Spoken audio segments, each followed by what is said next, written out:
You're listening to Slutty Society, a podcast exploring sex, sexuality, and all things in between.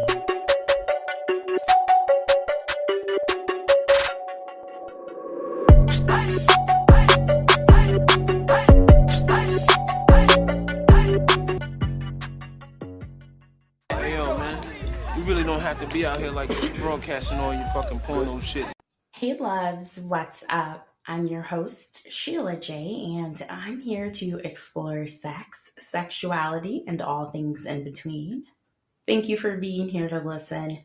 I hope you're doing well. I recently had COVID, so bear with me if my voice gets a little weird or if it changes throughout the episode. You know, this wasn't my first time having COVID. Each time it's been slightly different. I'm just glad to feel like myself again, and I'm happy to be back. I'm happy to talk to you. It's been a little over a month now since I had an episode. I actually spent the last month moving into a new home as well, which has been fucking exhausting, but also exciting. A lot of my energy has gone into my move, and to be honest, loves, I needed the distraction because the month of June was rough for me. It usually is. Now, I'm going to get a little deep real quick, but obviously, Father's Day is in June. I unfortunately lost my father to cancer when I was a teenager. He battled colon cancer when I was around 12, and it came back again when I was 17. Ironically enough, Father's Day that year was the last time he could actually speak to me. A few days later, he passed away on hospice in our home. I actually sat there with him, held his hand, watched him take his last breath. So that time period, those memories are still very vivid in my mind when June comes around. Even more so, I think the older I get, the more I accomplish, the more I achieve in life. I just really wish he could be here to see it all. It's tough for sure. You know, my dad was my best friend. He raised me, I lived with him. My mother wasn't a part of my life. She struggled with alcohol addiction, and I never got that chance to really know her outside of that addiction or know the person she truly was before she passed away from it. My father played a big role for me and meant a lot to me. In the month of June, I kind of disconnect socially. Again, having my move has been a helpful distraction. I usually hire people to assemble things or assist me more when moving. And this time around, I did a lot more myself. I'm a person that normally hates putting shit together, but there were many days where I sat on the floor with different sets of instructions, tools, parts, different pieces, and took my time successfully building shit. Home Depot has become my best fucking friend, and it's all been kind of therapeutic for me. I also have been spending a lot of time outdoors, which I normally do, but more than usual lately. You know, I love going on hikes. I like going on runs. I love swimming or just being near or at the water in some capacity. And over the last month or so, I've spent a lot of time outdoors, really recentering myself. I definitely believe nature has this way of healing and providing clarity. But I wanted to be transparent about where I've been, what's been going on with me. Now I'm back and I'm happy to be here to talk to you. So let me switch the mood. A couple of updates first before we dive in. If you listened to the last episode, the feedback episode, I made some changes with the sound levels for my music and the sound effects. Good changes, so my apologies if I blew out your fucking eardrums on episodes prior. Going forward, the audio levels for the music and sound effects should be better on that end. I've also been gaining a nice following on different streaming platforms, so I definitely want to step my game up and get some episodes out sooner and quicker. My goal is to get on a weekly basis. That's always what I saw for the podcast, and I really want to implement that soon. Now, speaking of gaining a nice following, in the feedback episode, I gave a shout out to all of the countries I have listeners in. And since then, I was informed by Spotify for podcasters that some listeners from additional countries have joined. So, welcome to the motherfucking party to Indonesia, France, Poland, Denmark, New Zealand, and the UAE, the United Arab Emirates. I appreciate you being here. Thank you for listening. I'm out here catching new countries like fucking Pokemon. I love it. Okay, loves, for this episode, I'll discuss some topics I picked out, get into some segments, and then wrap things up with a quick personal sex story. Now, the month of June was also Pride Month here in the US. I know it's July now, but I couldn't have this podcast about sex and sexuality without talking about my personal experience being bisexual. I think there are a lot of misconceptions, a lot of confusion, and not confusion on my end, like some people want to believe. I am not confused. It has never been a phase. But there's so much misunderstanding when it comes to people who are bisexual or people who are gay in general. I hope by taking the time to share my experience, it gives someone out there further perspective that they might not have had prior. So if there's hate in your heart related to this topic, it's probably not the episode for you, although it's probably an episode your ass needs to hear. All right, thinking back, my earliest memory of being bisexual or feeling an attraction to the same sex was actually in elementary school. I had the biggest crush on my best friend at the time. Her family relocated to Minnesota before we moved on to middle school, but she was my first kiss. Yes, I kissed a girl and I fucking liked it.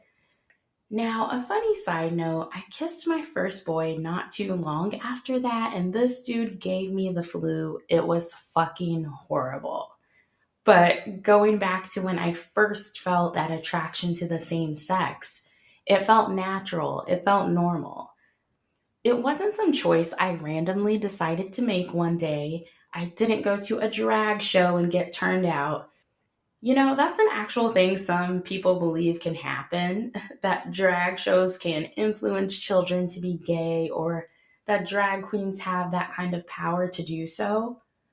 But there wasn't anyone that turned me gay or influenced me to be bisexual. Gay people aren't vampires. We're not lurking in the shadows waiting to prey on people. And to be honest, for me, I tend to attract women naturally. I always have. A lot of times it's when I least expect it. You know, I remember being this guy's date on a New Year's Eve, and I go to this event with him, his friends, and their dates. I don't know anyone there but him. I'm getting to know everyone in our little group. We're sharing. It's a cool vibe, right? Fast forward to a few hours later, one of the women that came with one of his friends, she tried to kiss me. Okay, she did kiss me.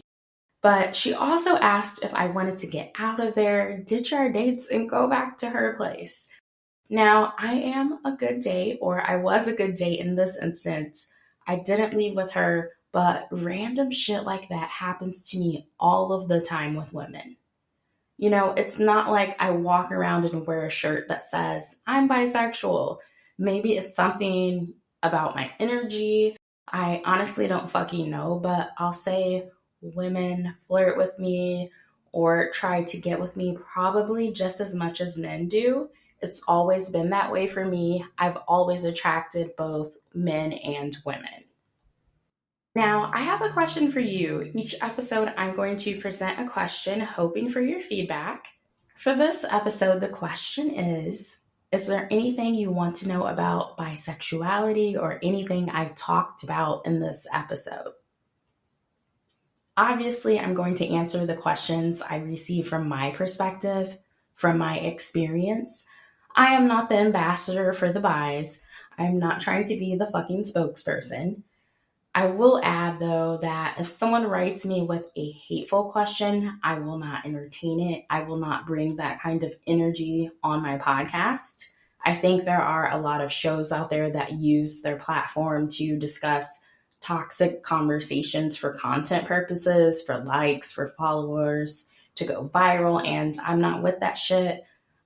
I'm going to stay true to myself regardless of what the popular thing to do is. Just a heads up.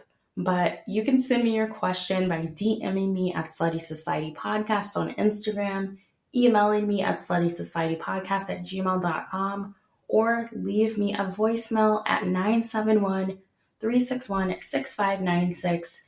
Again, the question is there anything you want to know about bisexuality or anything I talked about in this episode? I want to hear from you. All right, loves, I'm sure this will be surprising, but I grew up in church. Well. Hallelujah. I'm talking about attending and being a part of Bible study, choir practice, church programs, church camp, church events, church trips, anything outside of normal Sunday service. It was almost mandatory to be involved. It's kind of funny to think about now because I no longer go to church. I'm not religious. That's a personal choice I made for my life, but I grew up in the Midwest. However, my dad was a Southern Black man who was born in Jackson, Mississippi, raised in Jackson, Tennessee, who grew up in the country way out where houses are miles apart, who could throw down when it came to barbecue, who used to take me fishing on the regular and hated air conditioning so much that when I was a kid, he used to take naps in a tent outside of our house in the middle of summer because he missed the down south heat. That was the type of dad I had. And like many Southerners, he believed in going to church and was religious. Now, something I've always appreciated about my upbringing is that I didn't grow up in a household that had conversations involving hate against other types of people, or for the purpose of this episode, specifically gay people. My father really allowed me to be myself. He encouraged it and also allowed me to gravitate to all types of different people. My home wasn't where I started to hear those hateful or discriminatory conversations. All of that started in church. Being so involved with the church community we were in, I'd overhear so many conversations with negativity towards gay people. Now, this was the 90s in the Midwest. Things weren't as progressive. People weren't as accepting as they are now. So imagine the kind of stuff I used to hear as a kid. Imagine being a child who is already trying to understand the feelings I was having being attracted to boys and girls. Then at the same time, attempting to comprehend the hate and the negativity I was hearing in a space that's supposed to be welcoming and safe. A space where there's supposed to be unconditional love. I'm not gonna lie, it was hard. Then going into those teen years was even worse because now, on top of that, I'm hearing the negativity from my peers. I'm hearing different kinds of conversations about gay people at school. At this point, I hadn't really told anyone. I was scared, I was ashamed, and too worried about what other people thought. An interesting thing that happened during my teen years, one that I feel is important to talk about, is that due to the shame I was feeling about my sexuality at the time, I ended up projecting onto other people. I have two very distinct memories of joining in with other students. I want to say during middle school, maybe one was in high school, but I joined in with other people who were making fun of a couple of openly gay students. Even though it was just those two incidents I participated in, I still think about them to this day. I think about how me joining in on that had affected those teenagers. Did they go home? Did they cry? Did they harm themselves? You just never know how your fucking actions trigger or affect other people, and you never know what other people are going through, right? I know how being shamed for my own sexuality through my life has affected me, and to know that I did that to those two other people, I feel so bad about it until this day. It truly hurts my heart, even though it was so long ago and even though I was so young when I did it. But projection is common, especially when it comes to people who are internally struggling like I was at the time and trying to figure out their own sexuality. I think by the time I got to those early stages of adulthood, I started to really accept myself, accept the fact that I was bisexual. Now, I didn't fully come out then, but that's when I began to share with people I dated and share that about myself to people I was in relationships with. Now, in most of my romantic relationships, not all, but the majority of them in my adult life, my bisexuality has been weaponized against me. Initially, people will say, they're okay with it, they're comfortable with it, it doesn't bother them, oh, it's cool. But as soon as we had a disagreement, an argument, somehow my sexuality would get brought up. A lot of times, the conflict had nothing to do with me being bisexual, but that part of me was used against me to hurt me. I remember being in a relationship, and this was before I came out to my family, but the person I was with always threatened to tell my family as a way of manipulating me. He would always use my bisexuality as some kind of control. It was really strange. Or another relationship I was in, the man always thought I was secretly fucking my women friends. He would get so paranoid if he felt like I hung out with my friends too often. He would freak the fuck out. It's funny because none of those friends at that time knew I was bisexual, and none of them, at least not to my knowledge, were gay or bisexual. Now, I will say I've dealt with the issues with my sexuality from not just men, but also from women I've dated as well. I've gotten it from both sides. I want to make it clear because I'm not here to shit on men. I am here to tell my experience. I know the whole this gender is better or this gender is right or women versus men shit is popular on platforms. It's popular on social media. Everyone wants to have a say. The conversation honestly drives me crazy and it's counterproductive. I'm not here to do that. So I've dealt with issues with my sexuality from both sides. I remember dating this woman, a woman who was a lesbian who secretly thought I missed dick. And I laugh, but it was something she would ask me on a regular basis. She didn't believe that I could be without it because I was bisexual. If any man spoke to me in front of her, she would think I wanted him. She would think I wanted his dick. From the property manager where I lived at the time to a random man making a drink for me at Starbucks, she thought I wanted to fuck them all because I was bisexual. As I mentioned before, there are a lot of misconceptions. If it's one thing that the L's and the G's agree on, is that the B's are fucking gross. They seem greedy to the L's and the G's, you know what I mean? They're just sitting in the backseat like, yeah, man, I'll fuck anybody in this car. What's going on, man?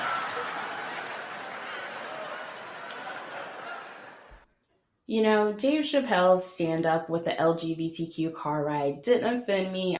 I know it was controversial at the time and it upset a lot of people, but as someone who watches a lot of stand-up, as someone who goes to a lot of stand-up shows, I didn't take offense to it.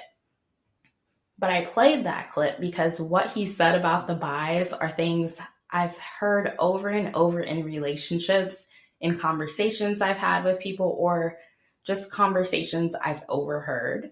There's a misconception that if you're bi, you'll fuck anyone, as if I don't have standards, and also that you're greedy, that you want everyone, that you have to have men and women, that you can't live your life without being with both sexually or romantically.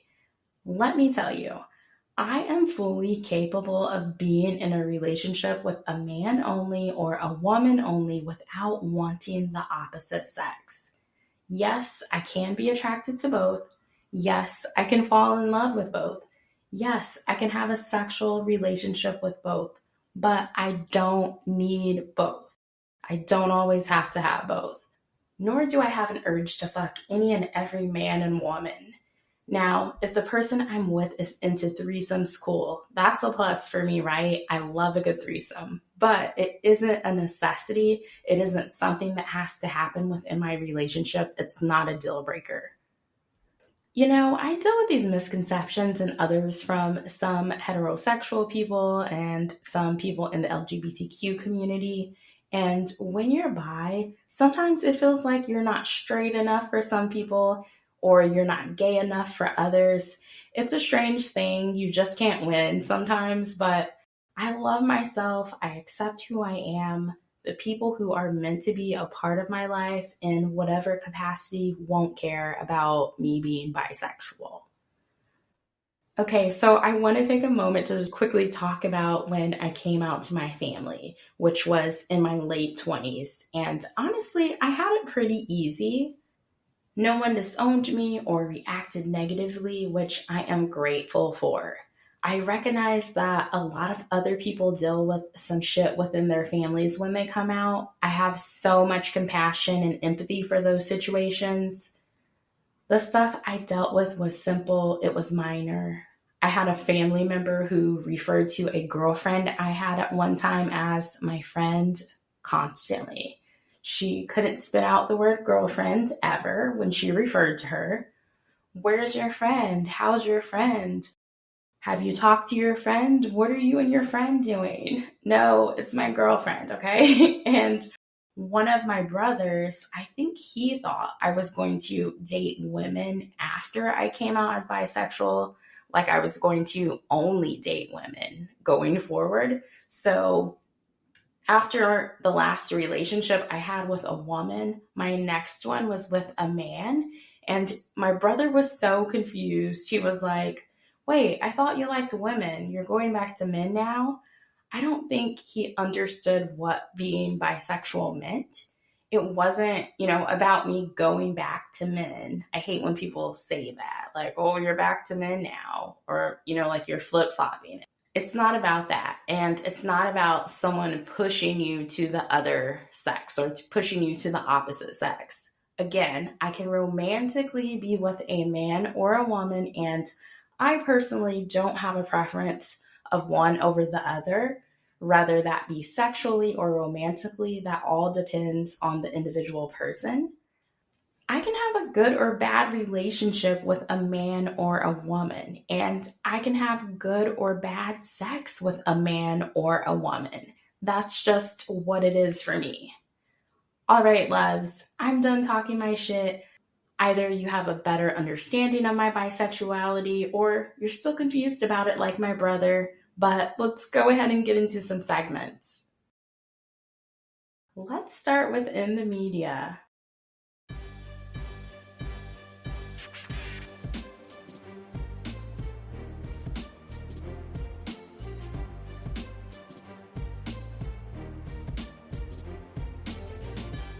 In the media is where I find an article, news report, or story related to sex and or sexuality. And in this episode, all of the stories are related to LGBTQ news. And most of the news, unfortunately, isn't good. First, we have Michigan salon under fire for anti-LGBTQ posting. There's a video with this one, so I'll go ahead and play that. Really, I was horrified to see a business owner in our community in Traverse City essentially refer to our LGBTQ neighbors as animals. Add State Representative Betsy Kofia to the list of people opposed to this Facebook post. It surfaced this week. It's been associated with the Studio 8 Hair Lab in Traverse City. The post suggests that anyone who identifies as anything other than a man or a woman should see a pet groomer, and that service here would be denied. To then have a business owner put something out there like that and basically think she can discriminate, Very disturbing. It goes on, making reference to Michigan House Bill 4744, but probably meaning 4474, which has been introduced in the chamber that Kofia serves.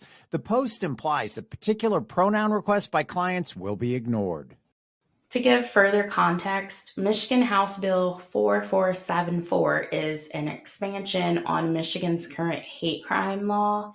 So it protects people based on their sexual orientation, gender identity, if they have a disability, if that's a physical or mental disability, or their age. And in this Facebook post, the salon made a reference to the bill stating, should you request to have a particular pronoun used, please note we will simply refer to you as hey you.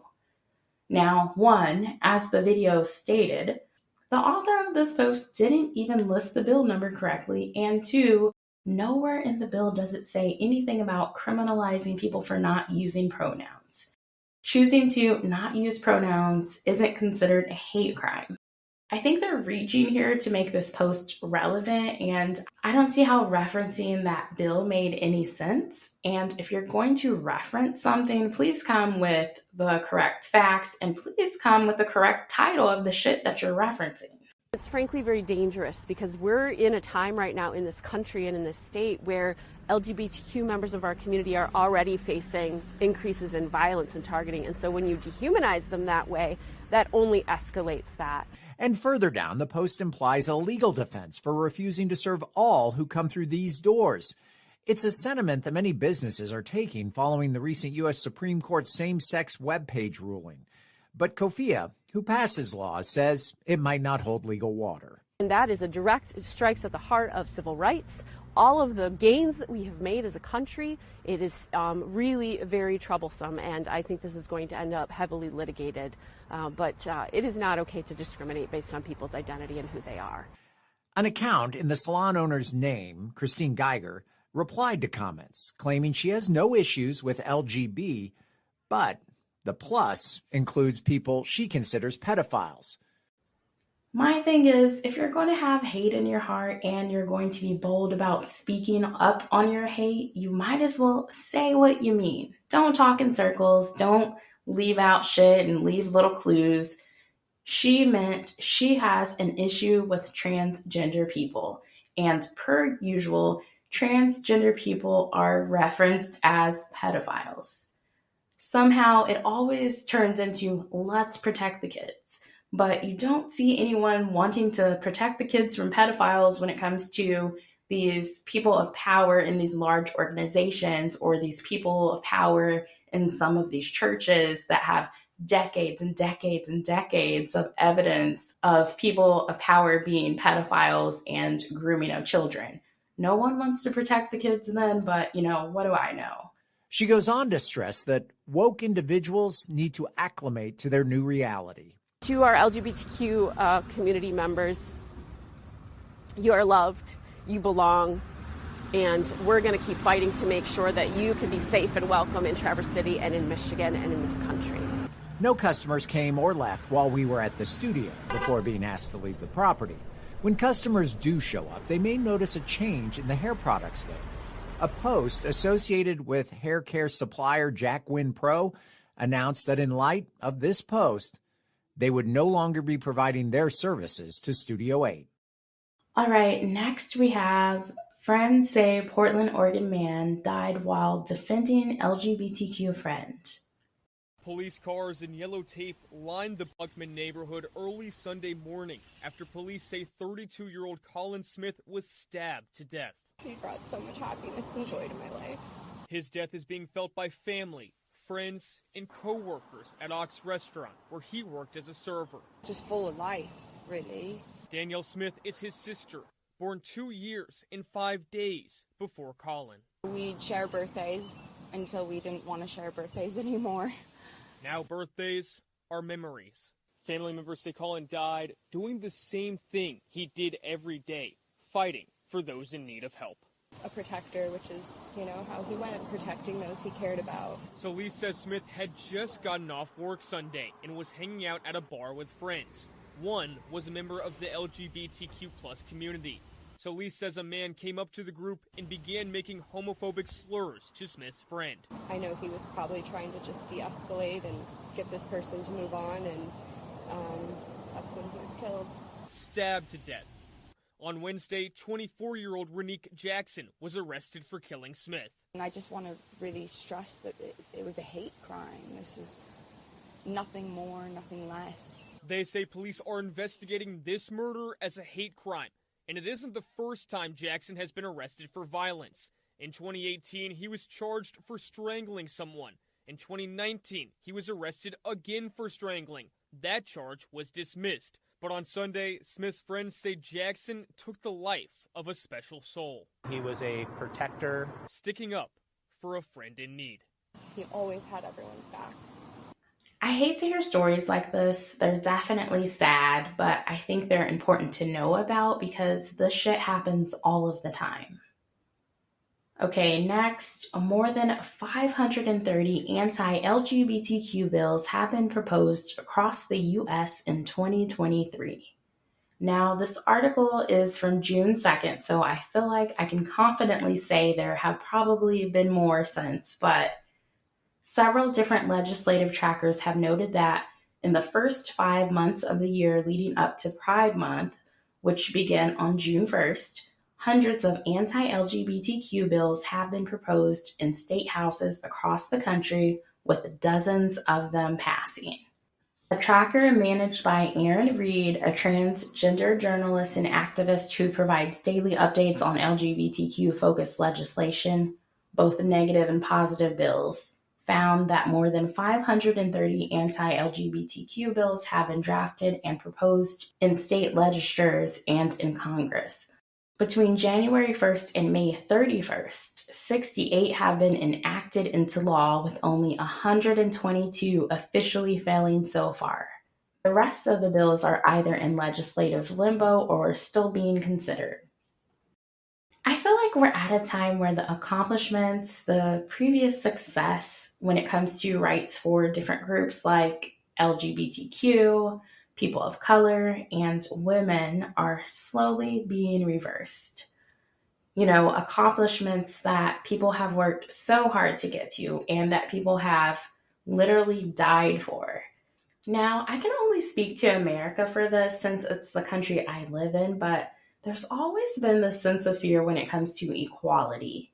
And let me say, none of these groups have been close to or even gotten halfway to fucking equality.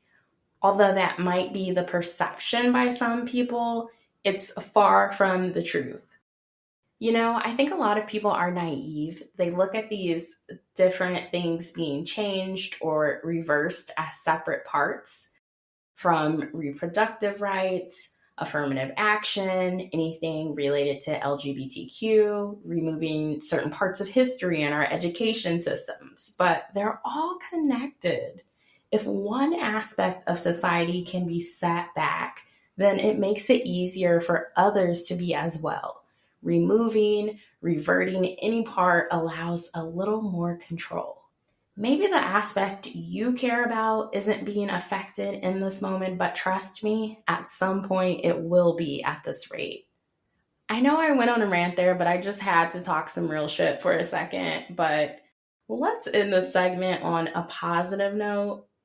Estonia becomes first Central European country to allow same-sex marriage. Same-sex marriage is legal in much of Western Europe, but not in Central European countries, which were once under communist rule and members of the Moscow-led Warsaw Pact alliance, but now members of NATO and largely the UE. The law will come into effect in 2024. In the largely secular Baltic country of 1.3 million, 53% of the population support same-sex marriage in 2023. In a poll that was done by the Center for Human Rights, a decade ago, that number was 34%. However, 38% of Estonians still consider homosexuality to be unacceptable. Same-sex marriage is opposed by the ethnic Russian minority, which constitutes a quarter of the country, with only 40% of them supporting it. All right, that's it for In the Media. Again, I want to leave it on a positive note, a positive story. So it's time for me to provide you with some random sex related facts because, well, I'm a fucking nerd. This is the more shit you know.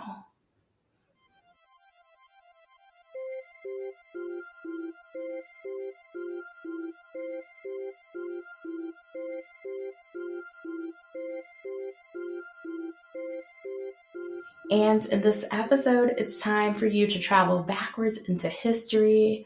I have 4 facts related to this episode's topic.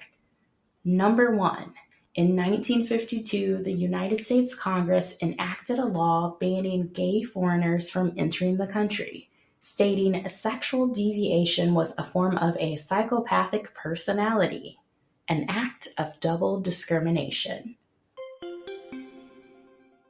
Number 2, in 1973, the American Psychiatric Association decided that homosexuality should no longer be classified as a mental disorder. Bisexual, bipolar, same thing, right? Number 3, in the 1950s and 1960s, the Royal Canadian Mounted Police, the military, and the civil service all used a machine similar to a dentist chair and termed the fruit machine to try to identify and fire gay men. The machine was marketed to measure stress and was used by various organizations. Where's HR when you need them? Number 4, the word girl was used until the 15th century to describe a child of any gender. The word boy was typically used as a derogatory term for servants. When children had to be differentiated, male children were often referred to as knob girls or maiden child, and females were referred to as gay girls. I don't know about anyone else, but I've always been a gay girl. All right, that's it for the more shit you know. I hope you learned a few things you didn't know before. Okay, loves, before I end the episode, I want to tell you a story.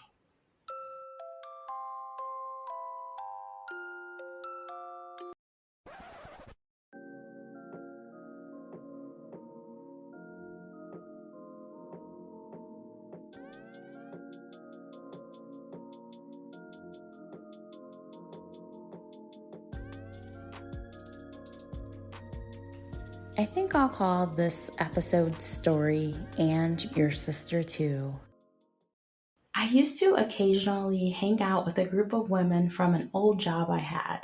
Happy hours, dinners, simple shit. One of the women would sometimes invite her sister, who was a couple of years older than us, to our outings. She was this beautiful Puerto Rican goddess, and I found myself secretly infatuated with her. When she was around, it was like I was under a spell, just lost in the fucking clouds. But she had a boyfriend. One evening, I meet my coworkers for dinner and she's there. At some point during the dinner, I excused myself to the restroom. Now, the restaurant we were at had individual restrooms for one person. As I'm coming out the door of the one I was in, to my surprise, there's my coworker's sister standing there. She slightly pushes me back into the restroom, comes inside, and locks the door. The energy is instantly magnetic. Before I know it, we're kissing. One of her hands is up my shirt. The other is unbuttoning my pants. I'm wet as fuck. She pulls my pants down as she gets on her knees and proceeds to eat my pussy through my panties. After I come, she gets up like nothing happened and leaves the restroom. It took me a minute to gather myself before going back to the table. I was in complete shock. The rest of the night goes as normal. We continue to eat dinner without anyone knowing I had been her dessert. Okay, loves, it's a wrap. I hope you enjoyed the episode. You can follow the podcast on Instagram at Slutty Society Podcast. You can also send me feedback, questions, dirty thoughts, and your sex-related stories via email at sluttysocietypodcast@gmail.com. Thank you for listening, and I'll talk to you later. Bye, loves.